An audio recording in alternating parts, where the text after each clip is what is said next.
In this practice, we're going to work with a person from our past, and they could still be alive, or maybe they've already passed over.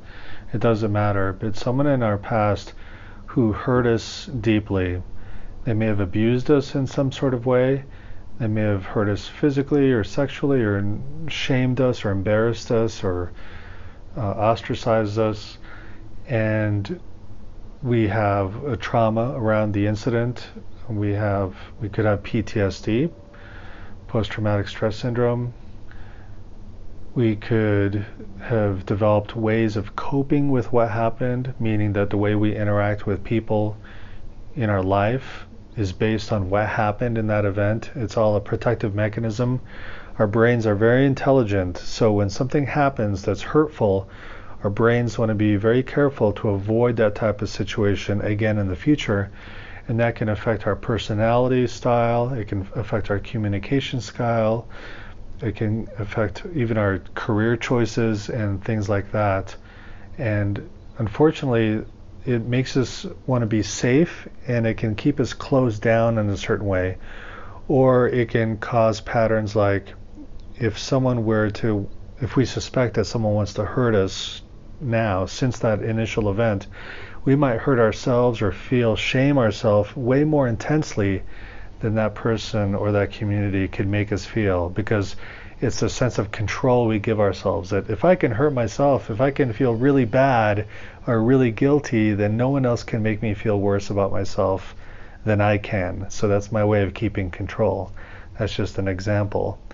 There are many different ways that we cope and grow after having a traumatic incident. So this is a way of going back to that first incident, whoever else was involved in it, and trying to get more insight and understanding from it, because that profound understanding is necessary for real relief from it, and for giving us that sense of openness and the ability to move forward in our life without being tied down or anchored by that event that happened to us. In a sense, we talk about forgiveness not as making it okay what happened, but forgiveness is a way of letting go, that you're no longer willing to let that person or that memory hold you back from the fullness of your life.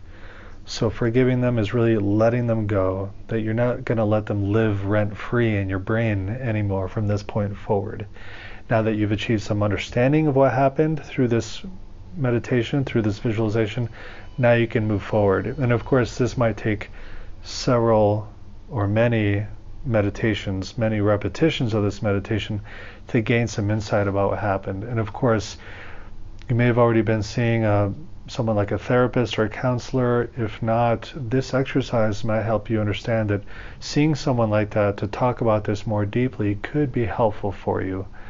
But this might be enough too. And it's also preparing you for your journey with plant medicine, because something like this could occur in the hallucinatory stages where someone from your past appears, and you want to be prepared to communicate with them when that happens, so you don't miss that opportunity for growth and insight.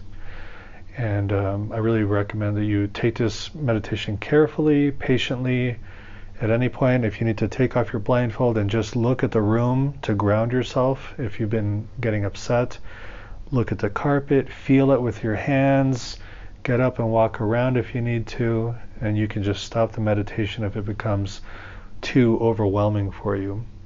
It'll start with 15 minutes of grounding yourself with basic mindfulness of the breath, and at the end there'll be a period of time of again grounding yourself before ending the meditation at the very end.